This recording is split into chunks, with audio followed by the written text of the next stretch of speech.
I just faded that out, is that right? Yes. It's a good fade though. Sounds like you've done it before.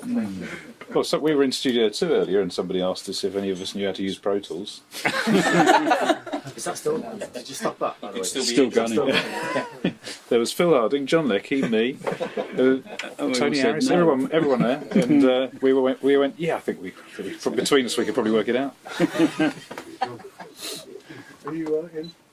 Yes. Red light's on. We're cool. Okay, Rolling. I'm going to look at my mobile phone because in the last clap. You want to clap?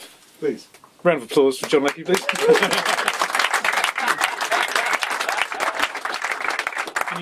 Is that useful for syncing purposes? There's one on its own. The sound of one hand clapping.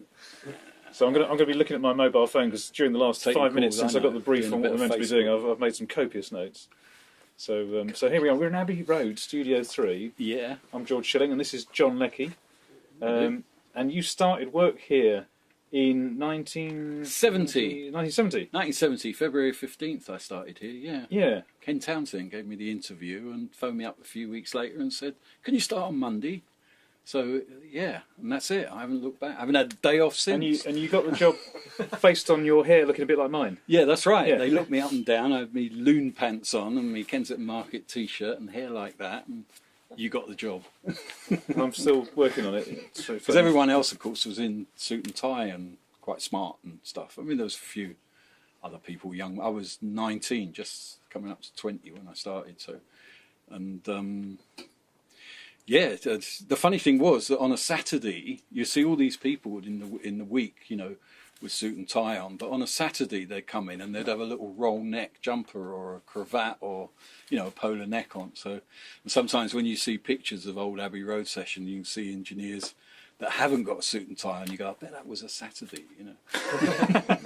Was that because you could get away with it on a Saturday because there was nobody to tell you off for not looking smart, or was it That's just, right, yeah. It wasn't. It was the rules. Well, actually, there's a guy called Neil Richmond apparently, who I took over his job, and he got sacked because what's the guy's name? Walter Stagg was the manager before Gus Cook. Before Stagg was the manager, and he came in, and Neil Richmond was the tape op doing a session in 2. I think it was Pretty Things, and he'd taken his shoes off because it was like 3 o'clock in the morning or something, and he just had his socks on, and the manager walked in and go, "Where's your shoes? You're fired," and sacked him immediately for not wearing shoes on the session, and that's how I got his job. There's a top tip. Anyway. So what was the job? Was it tape operator, T-boy? What was it? No, it was tape operator. So Yeah. I was employed as a tape op. I'd come from Ravensbourne College of Art. I did a film and TV course called Moving Picture Communication. I thought it was a film college and I was going to come out of college and be a film director, and of course that wasn't the way, and I couldn't get a job, and you had to be in the union and this kind of thing. And so I worked in a little film company in the West End for a bit and just wrote to all the studios, and Abbey Road gave me the job, so that was it. I haven't looked back, really. How did you find out where to write to? In those days there wasn't you couldn't go on the internet and look it up, could you? Looked in the phone book, Yeah. really.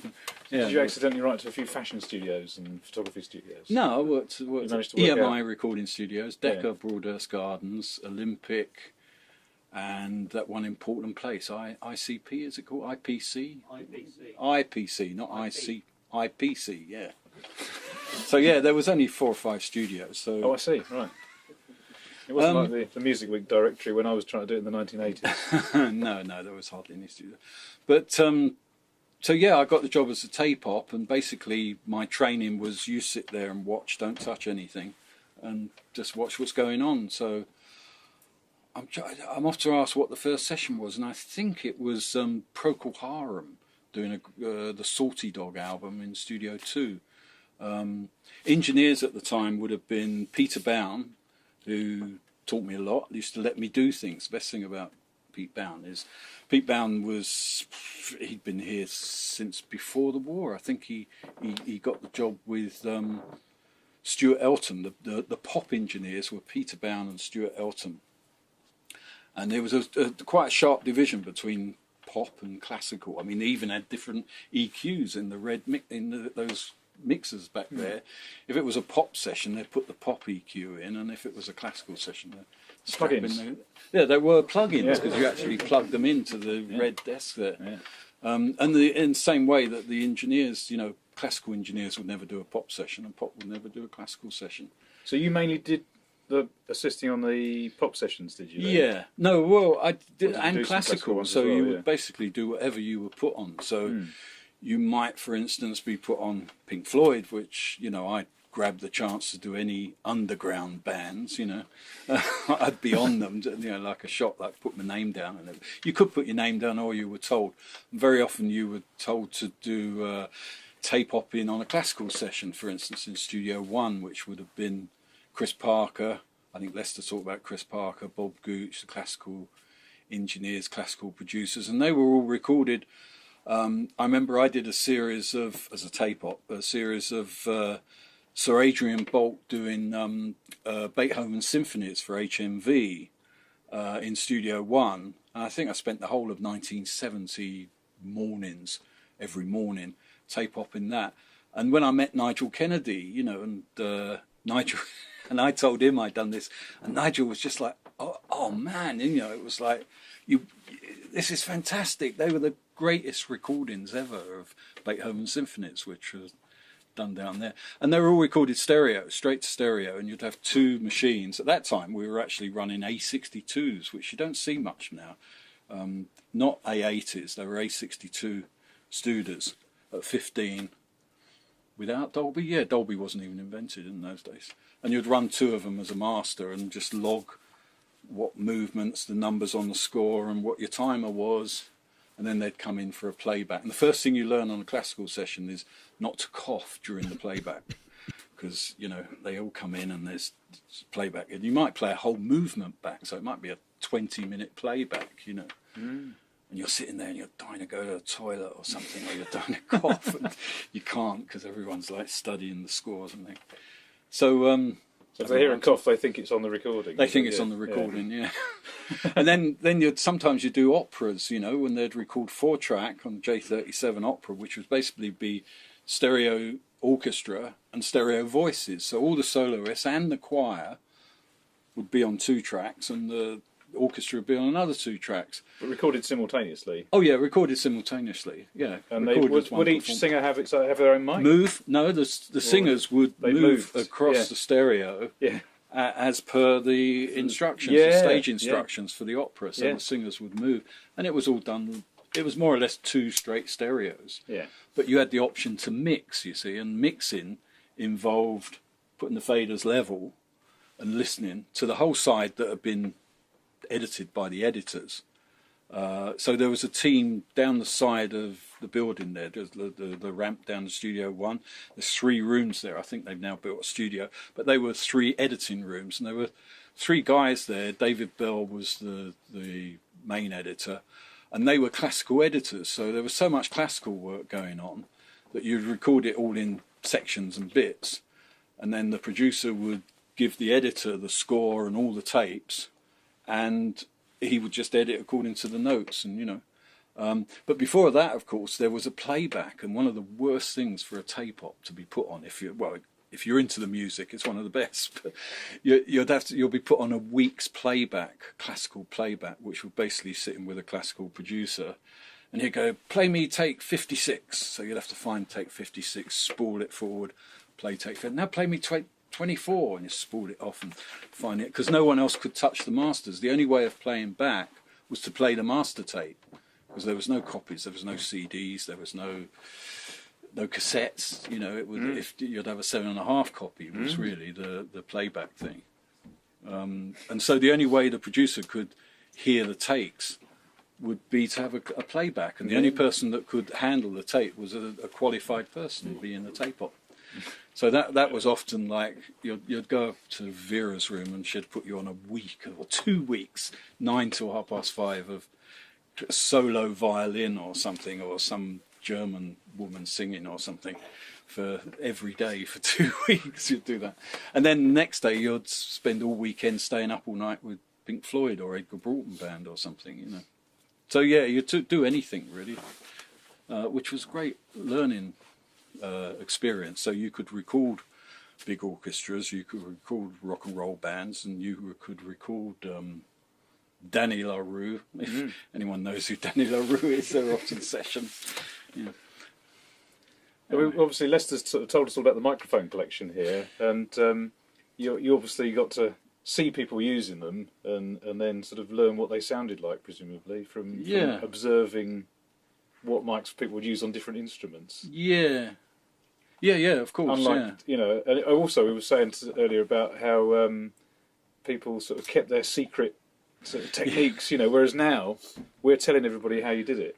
That's right. You wouldn't sort of share the information quite the same way in those days. No, it was kind of considered top secret, really. I mean, it sounds a bit funny now, but I remember when I first started doing interviews for magazines and stuff, and they kind of go, "What microphones do you use on the drums?" And I'd say, "I'm not telling you that. That's my trade secret. You don't really share people.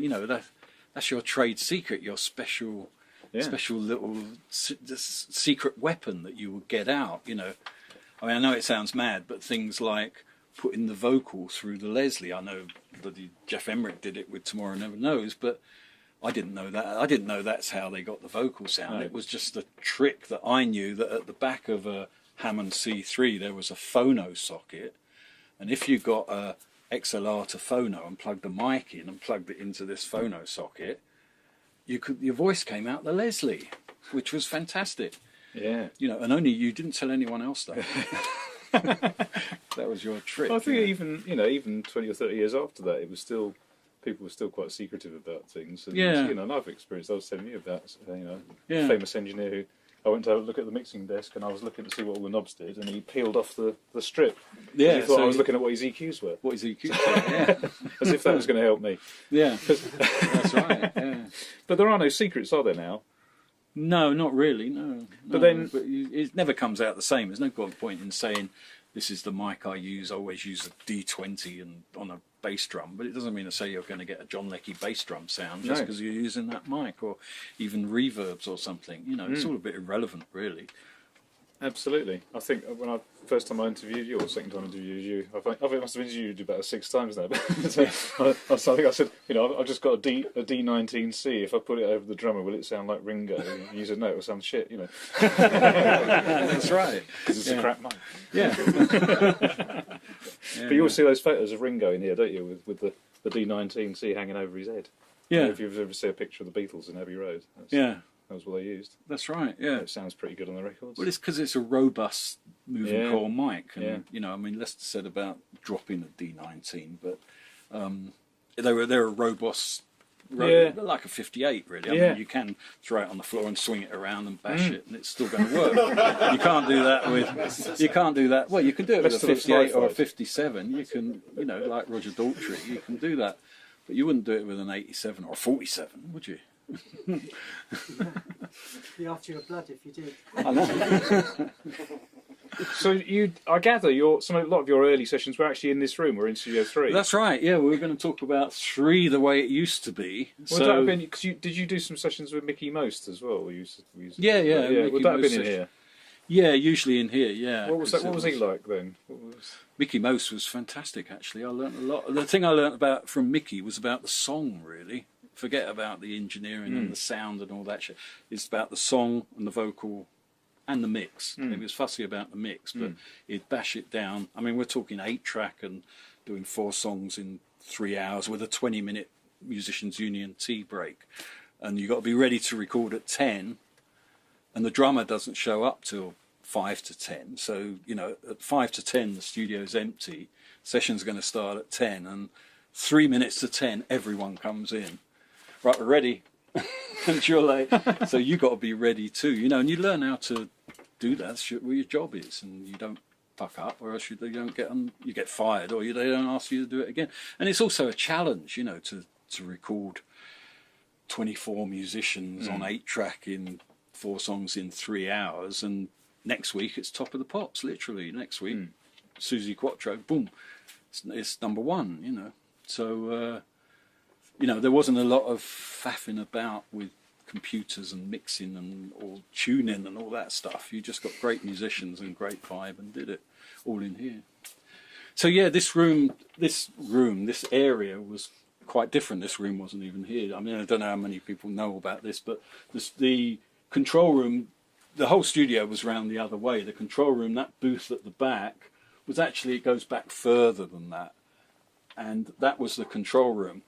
And to get in the control room, it was a door off of the reception. So the only way to get from the control room to the studio was to walk past the front door, all the Beatles fans at the front, past the commissionaire, who was the security guy, and come in this side door. So, you know, every time there was a playback, the band would have to walk all the way around and have to play back and then walk all the way back again.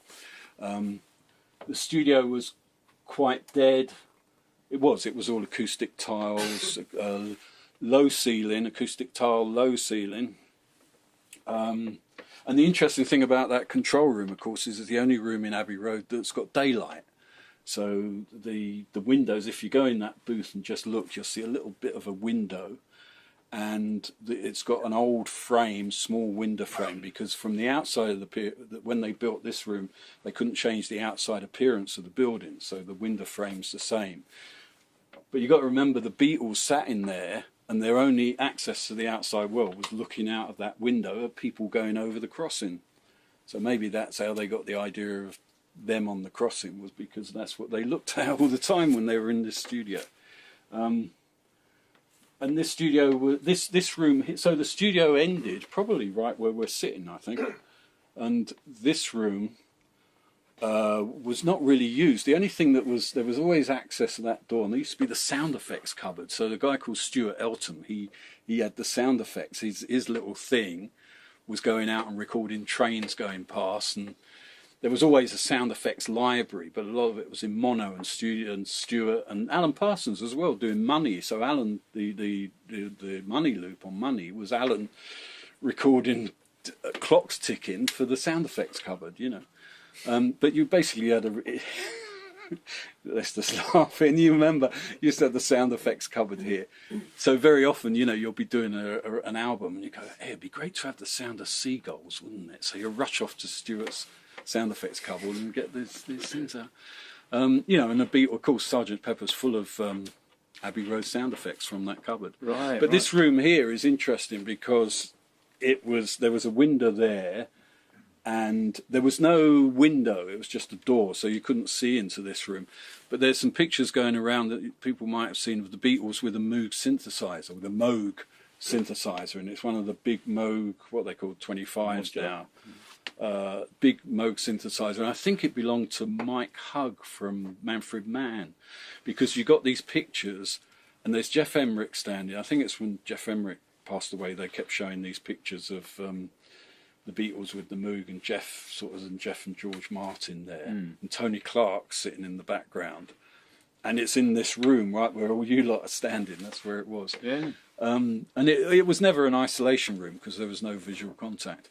But the studio was completely round the other way, and it was a TG desk like that. Originally, it was that colour. That's all I know about the colour. That kind of green colour is Mark 1, I think. Is that the first one, that green colour? Yeah. And then it went to a black colour and a wraparound, a bit like it was then in 2. And we were 1, 2 and 3 at one time, had all TG desks. When I started, it was all TG desks, 3M8 tracks, Studer J37s, Lockwood speakers in tannoy speakers in Lockwood cabinets, big Lockwood cabinets up on the shelf, which were really boomy. And in fact, overnight, because Mickey Most had said so, had been to America, every room in the building was changed from tannoy to JBL. So no one consulted the engineers. No one said, hey, we're going to change the monitors in all the studios. You know, even the cutting rooms and everything. It was. They were changed overnight from tannoy Lockwoods to JBL. So what's at the back of Studio 2 there, you'll see the studio playback on either side of the back door there. Those speakers were in every room, in here, 4 of them in Studio 2 for quadraphonic, 4 of them in studio for all the mastering rooms. Chris Blair's room was all those tannoy speakers. I don't know what they were powered with. Were they powered with 50-watt EMI 50-watt tube amps? Quad. Really? Oh, quad 303s, quad 50s. 50. Quad 50s. They never went loud enough in here. You could do it in 2 because it was small, but the thing is, this is a very big control room, and you played it loud to the bands. You know, I mean, I'm rock and roll person. You never listened to anything on small speakers until the NS10 came out. Really, no record was ever made, overdubbed, mixed, or mastered on a little speaker until the NS10, until the early 80s, really. So all those records that everyone goes, wow, they sound great in the 60s, they're all done loud on big speakers. And that's how you recorded, you know. Yeah, you hear what was going on. And it was great, and you could hear what was going on, exactly, and it was exciting. And when the band came in for a playback, it was Well, that's a lot of fucking it as well, crank isn't it it? up, and Yeah. it would be on the point of, you know, as max as you could go before it started distorting. Before it started hurting. Yeah, and if you didn't like it, you went and stood at the back of the room Yeah. or something. Yeah, but all those records, that's a big thing. It just took me a long time to remember that, actually. Yeah. Was that it was all, everything was done loud on big Yeah. speakers. Yeah. You did XTC in here? Yeah. You were telling me about they had a bit of a meeting with somebody in the corridor. Oh yeah, Edward Heath. I did XTC's second album in here. I did the first album as well. We mixed in here, and Edward Heath, who was the Prime Minister, Edward Heath was a choral conductor. He conducted choirs, loved all that, and he was down in Studio 1. And this was the time of the Sex Pistols and stuff. And so someone from Virgin came running and said, "Would Mr. Heath like to come and meet a punk rock band?" He goes, "Oh yes, I'd love that." So at lunchtime there was Edward Heath and his crew in with XTC, and I mean they weren't Sex Pistols, they weren't like Out of Order or anything, but it was quite an interesting thing to have that. And Margaret Thatcher would come for a visit round the studios, and that. What was it that someone just said about the King? Yeah, walking in? what was that conversation? Who were we talking Was to? it Tony? Yeah, anyway. About the King. Yeah, the King King George VI. King George VI in Abbey Road. Who mentioned that earlier? We got the Beatrice microphone. Harrison. Beatrice Harrison. Oh yeah. Cello and the Nightingale. That's right, yeah. Oh yeah. Anyway, so what was the question? I don't know. It's a long time ago now. XTC. So was that recorded, that conversation with Edward Heath? Or does It was exist? recorded, but it didn't come out very No. well because when Studio 3 was done up, when it had the Neve mixer, when they got rid of the TG, so 1974, I think we went to TG, Neve. Went to Neve Desk, which is now at Paul Epworth's church. The Neve Desk there used to be here in 3. And the first session was Wish You Were Here, was Pink Floyd Wish You Were Here on there. And actually the night before, the session was due to start on the Monday, and I don't know if Lester was here, but I was on the session before Barry Humphries came in, because I'd known the Floyd and worked with them for some time, and they said, "Oh, can you do our next album?" It's like, no, fuck off, you know. It's like, yes, of course I'll do it. So I was there, and the night before, the mixer hadn't even been turned on. It was all there, the new Neve Desk, but it hadn't been powered up, and they plugged it in, and there was this deafening hum coming from everything, and everyone stayed up all night trying to get rid of the hum. And I came in 10 o'clock the next morning, and they'd fixed it. Right. And then the Floyd turned up at 2, and off we went, Shine On Your Crazy Diamond, backing track, you know, take 1. But does that tape exist of Edward Heath and the XTC, is what I was getting at? No, I wiped it. No, it doesn't. No. So Studio 3, yeah, this is it. It's great. They ruined it when they did it up and turned it all round. I don't know why they didn't keep it the way it was, but It was there you go. completely oblong Yeah, with Philomite or pegboard boards. yeah, pegboard. It was very dead. It was very dead and never had any lighting. The lighting was all. Alan Brown did the lighting. Do you remember that lighting Yes, on the ceiling? He Andromeda. had this strange thing. Out of planets. Yeah. Yeah. We still got that. in the cupboard somewhere. Have you? Yeah, It was what would that was 6 foot square, little Perspex things, perspex yeah.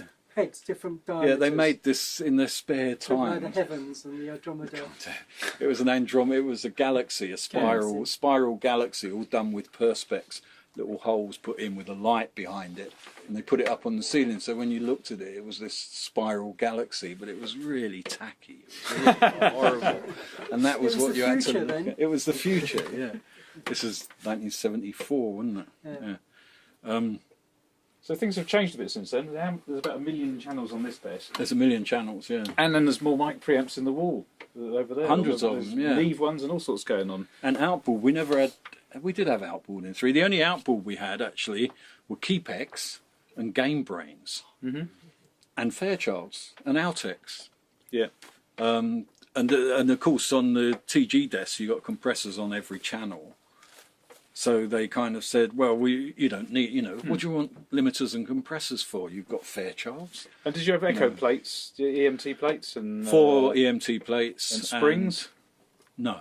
No springs. That's a bit low rent for Abbey Road. No springs.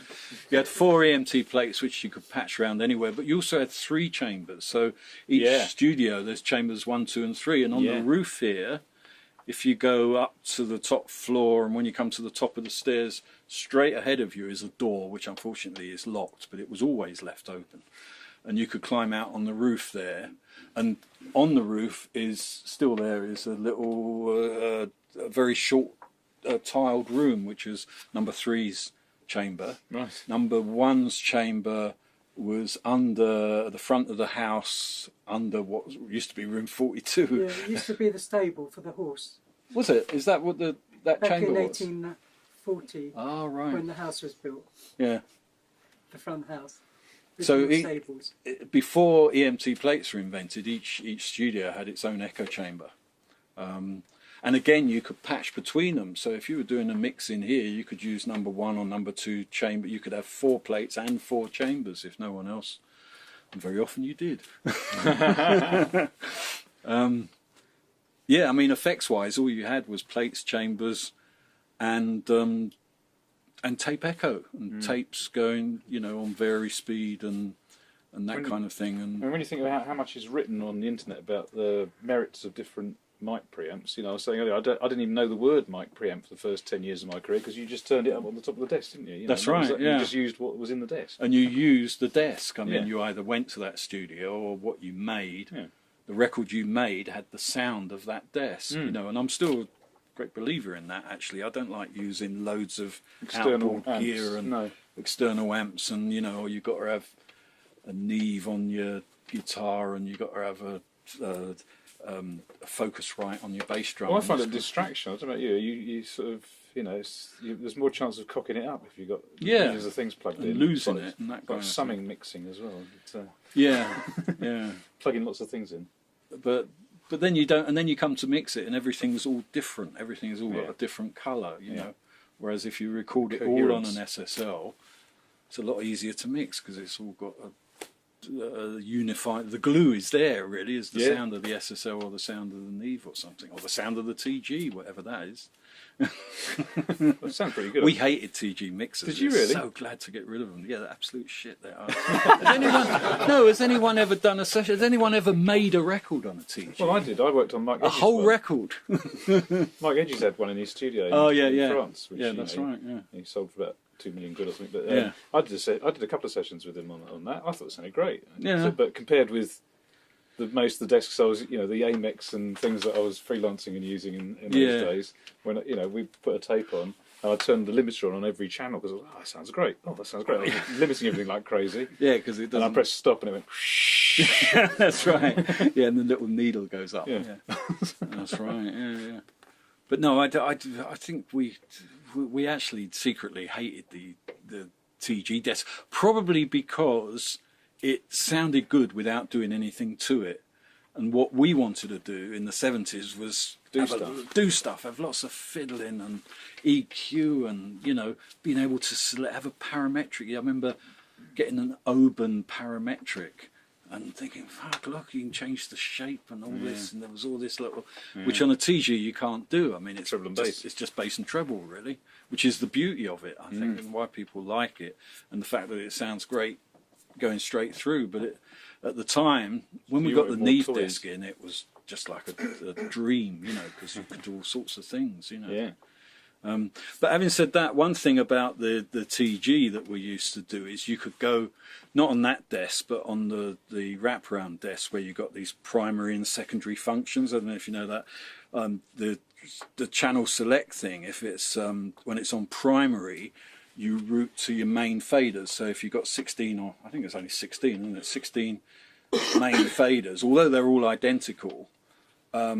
So if you got a mic on channel 1, you could either route it to primary 1, which was track 1, going through the group, or secondary 1 went straight to tape, straight to the output with no going through it. But what you could do, I don't know how many channels would be on the desk, 20 or 48 channels. You could go from one to the other, to the other, to the other. So if you wanted more EQ, you just routed it to there and routed that one to there and that one to there. And you could actually take a signal and go through every single channel on the desk. And if they're all at unity gain, when you got to the end, it should be the same. And it was. There was hardly any loss or noise build up or anything. Military spec build, weren't they? Military spec, yeah. If everything was unity gain, you could go from one to the other and to the other and come out the other end, and it was pretty much the same as what you were putting into it. Yeah. And now the red desk, of course, was completely the opposite. It was always, you know, it had bare board, because it was valve and stuff. It all depended on what level you were driving into it, and probably because they were old and, you know, they weren't up to spec and things. So you never really knew what you were doing with a red desk. You didn't know what was going on. But really. they'd gone pretty much by the time you got here, or did you? Yeah, no, they were just in tape copying rooms, really. Right, okay. What we used to call tape copying rooms. Oh, so Steve Traynor, and there was a room upstairs that a guy called Dave Pickett had, which was the mock stereo room, which is where you did. Oh yeah.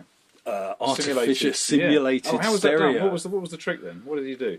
It'd have a stereo plate, so everything was a bit more reverb. A bit more. Everything was because mono to stereo. A lot of my parents' records will say artificially enhanced to be stereo. Yeah. So it was a bit of reverb. That was it. A bit of a reverb, and did they EQ one side different from it? Because I think anything really. I think I've got, is it a 7-inch of "She Loves You" or something like that, which has got like all the stereo. It's very trebly on one side and very bassy on the other side. That's probably what it is. Yeah, or something. Trying to anything that would make it sound stereo, because they had to sell it stereo. You know, if they were on the record that it was stereo, and you played it back and it was mono, it's like, hey, hang on a minute, you know, you take it back to court. Yeah.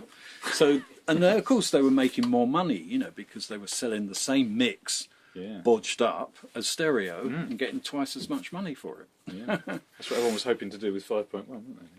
Yeah, 5.1. Yeah, didn't really happen though.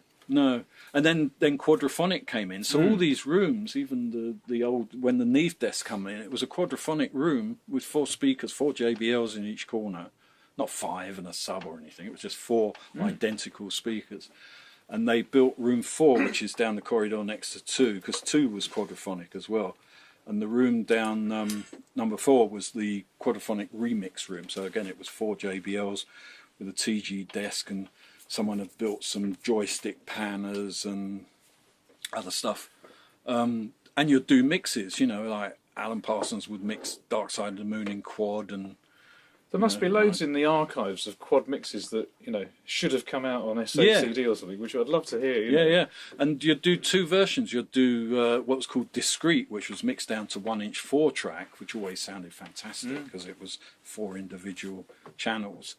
And what was called SQ encoded, which was, I think, a Sony CBS encoding thing, so that they could play back 4 channels from a stereo disc, as it were. You know, I don't know how it was encoded or something. And so every time you did a quadraphonic mix, you'd copy it discrete, but also do an SQ one, and you could monitor SQ. And it was absolutely awful, because as soon as you switched to the output of the decoder, it would just go mono over your head, and anything that was centre back disappeared, so you couldn't put anything centre back. And so if you pan something round as it went centre back, it would just disappear and come back again. So it was always a big disappointment, because you knew when you did a quadraphonic mix, no one was going to hear it except you in that room. Well, I think it's often true with 5.1, isn't it? Unless you're in the sweet spot, unless you were there, it was a quad mix of tubular bells as well. But whenever you talk to anybody involved with those, or it wasn't very good. It's like, well, it doesn't matter if it wasn't very good. I'd still love to hear it. Just from a historical sort of perspective of what they were thinking, however bonkers it is. I'd love to hear it. So I think they've missed a trick a bit by not reissuing all those. I'm sure they will at some time. Don't doubt. Should we invite questions, Mike, or what do you want to? What do you think about remixing the Beatles, for example, and classic records? Do you think they should be in some ways as left as they are, or do you think that... Well, they are left. They're left. That's in addition to being left as they are, aren't they? So you still got the choice of listening to the old version, as it were. Maybe rephrasing. Do you enjoy listening to the remixed? Out of curiosity, I don't think I'd go. I'd say they're better or worse, really. I mean, it's great that Giles is doing it and not some other really guy who's not connected. I mean, everyone's very, very precious about it, and doing the right thing. Really, it's great. It's great. I don't know about other bands. I mean, we're talking Giles and the Beatles. I mean, does anyone remix the Stones? Does anyone remix Satisfaction? I don't know. They still got the multi-track. I don't know. Andrew Loog Oldham's got Andrew Loog Oldham covered in Columbia. 5.1 mix by Andrew Loog Oldham. I don't know. Greg Penny did. He did a lot of Elton John ones, didn't he? Yeah.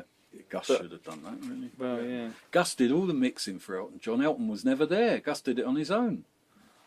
He would have told you that. Anyway. Next. It's a question. Yeah. So, John, you mentioned putting vocals through a Leslie speaker and those types of things. What types of things, as an engineer, would you consider are your creative moments? My creative moments. The highlights. Every moment's creative. I really don't know. I can't really say that because, Well, I've asked a lot of engineers that question, and Ken Scott mentioned about when he was working on a session and he had to be able to suspend the microphone inside the drum. Oh, He got into the habit of making it without the front head on, but the drummer at the time couldn't play. So they had to figure out a way of suspending the microphone in the drum and doing it that way. Is there anything that you can think of that you've done? When did you feel most pleased with yourself? I felt most pleased with myself, and I still say it is XTC, the Dukes of Stratosphere, which was a record by XTC, and they called themselves the Dukes of Stratosphere because they wanted to do like a 60s psychedelic record. And we went in the studio. We did 6 tracks. I don't think the songs were written in 2 weeks, 12 days. Didn't Tony engineer some of that? No, I don't think. Didn't you do some of that, Tony? No. Oh, no, Tony wasn't there. And we went to Chapel Lane Studios up in Hereford, which was great, and we're there for 2 weeks and did this great record that what can I say? Kitchen sink was on it and everything else, So you were just using lots of 60s techniques, or was it kind of a case of revisiting? It was on 24-track, but it went all the way through from the guitar sound to the drum sound and everything else. And also the mix was totally screwed up as well. There was nothing flat about it really when it comes to the mix.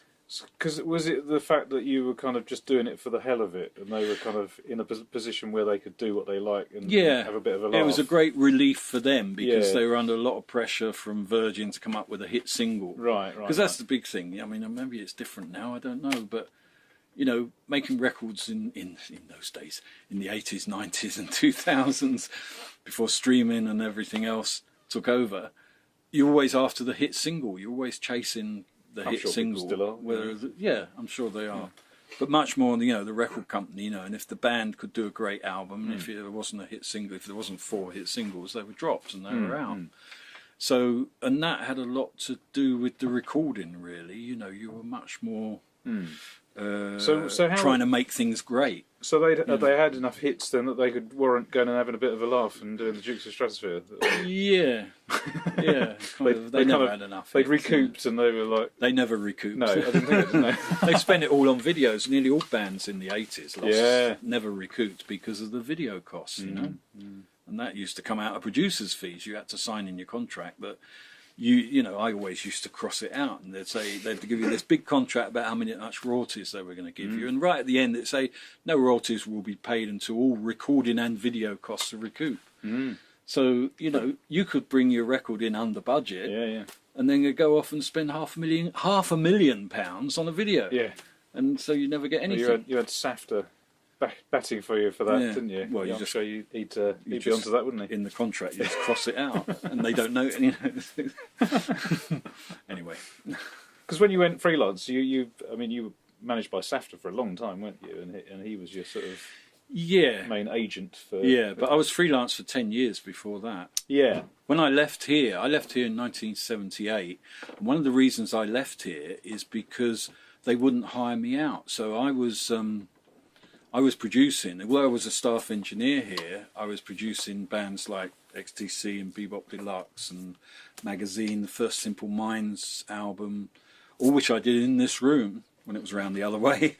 And I was still a staff engineer, so, you know, I was booking the studio. I used to think, you know, this is a job where they train you to be a client, you know, because they trained me to be a record producer, and there I was coming back as a client, booking 6 weeks in Abbey Road. You know, so those days, you know, you used to book not 6 days, but 6 weeks. You would book 7 days a week. You couldn't do the vocals in your spare bedroom then, could you? No, you couldn't. Have to be here still. That's right.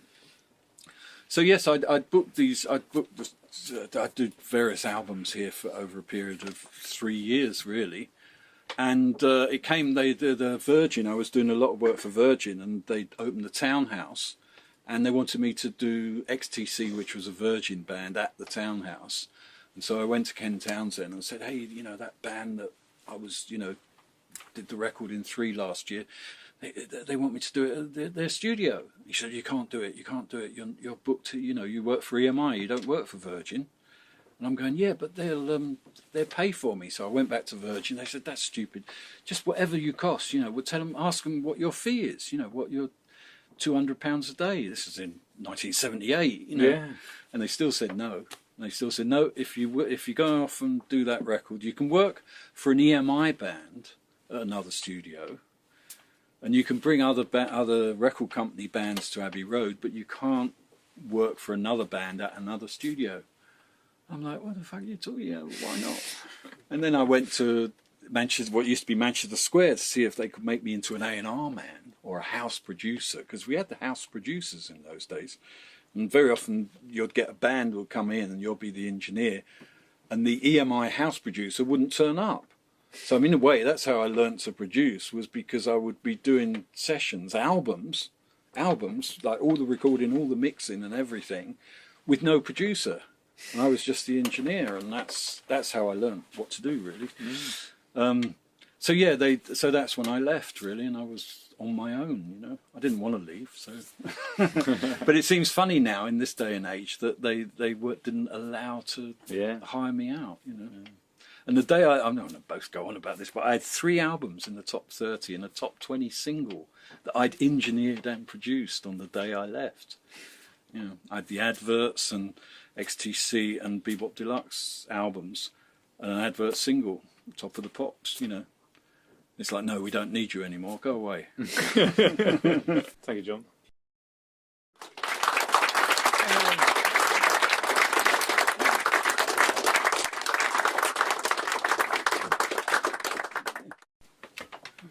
Yeah. Was that all right, Mike? That was fantastic. That's brilliant. Is that the sort of thing you wanted?